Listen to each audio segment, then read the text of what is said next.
So I got an old military surplus. It's new unissued. PASGT. What is that? What is that? Personnel.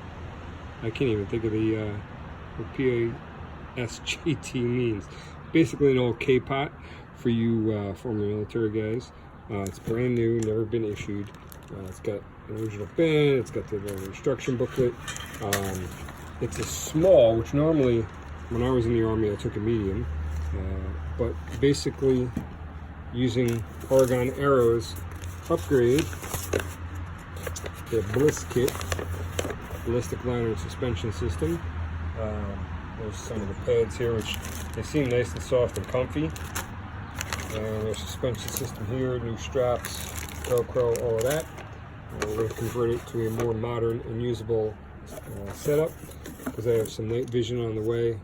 Also going to add in this Wilcox mount for my PVS 14, and eventually it'll be dual PVS 14s when I do the bridge. All right, so here's the helmet all set up. So I got the pads in there. So the pads, and my brother had the same thing. He had a helmet from the Army, an old K-Pot, and I messed with it first, got my pads in there, and got it all set up. If you look where the Velcro is, and it comes with, I think some of the Velcro was on there, some of the Velcro you placed on there.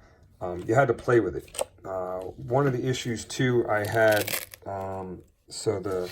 there's a screw, see if I can get this for the camera. So behind this mount, and without taking off the Wilcox G24 mount, there's a one-hole shroud here. So one of these screws, you remove the screw, put the shroud, or this black piece here that mounts to the helmet, that accepts this mount, in this case a Wilcox G24.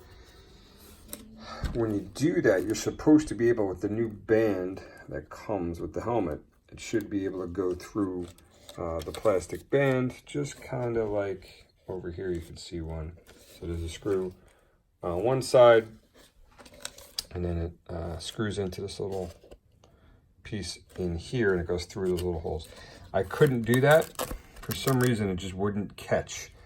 I played with it a few different ways, and so basically that screw, and I taped this up really good with some 100-mile-an-hour tape, but so this little piece that the front screw threads into is right there on the other side, basically on the Kevlar side, not over here, and that screw holds the shroud in place. So if you see the gold or Coyote G24 from Wilcox, the night vision mount, behind that, the black part is what they call the shroud that attaches to the helmet.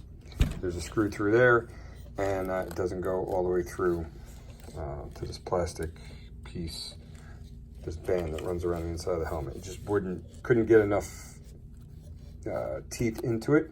So I just kind of jimmy rigged it with some 100-mile-an-hour tape. You can see where the two pieces overlap right here, and I just wrapped 100-mile-an-hour tape around it, and then I put the Velcro for the padding in there. So you get, if I can zoom out here, so you got the main circle in the middle for the top of your head, and then you got some side pads, and I put them away, but there was 4 extra pads. That would have been too much. Even with a small helmet for my head, it wouldn't have fit.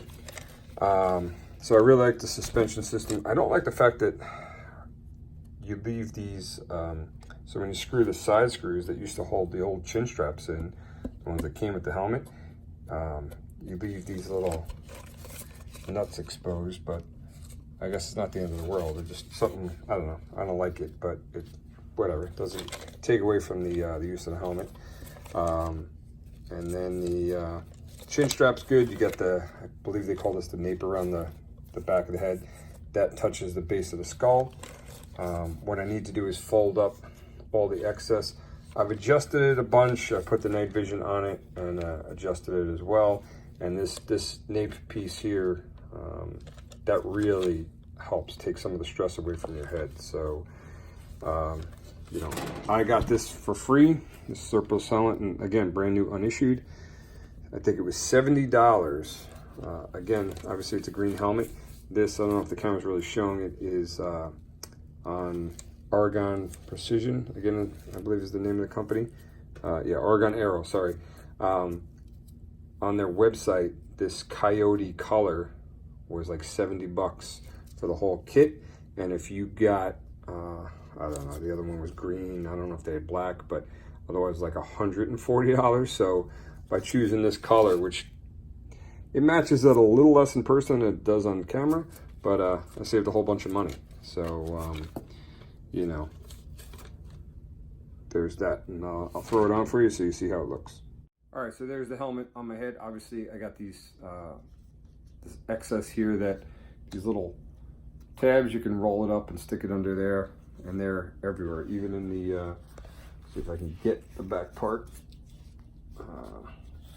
Yeah, back here, back there, and I believe for the nape. So all of that I can tuck away.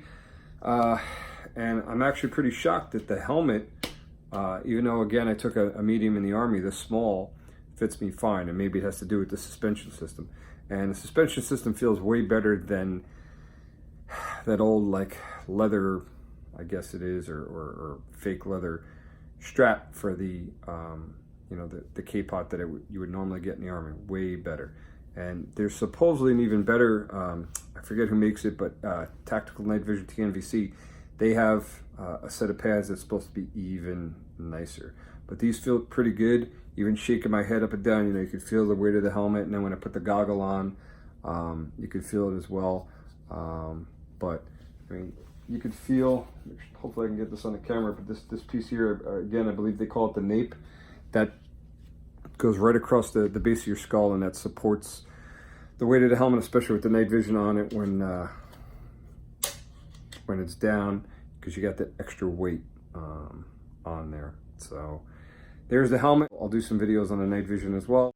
Any questions or comments, just put them down below, and please like, follow, subscribe, and share.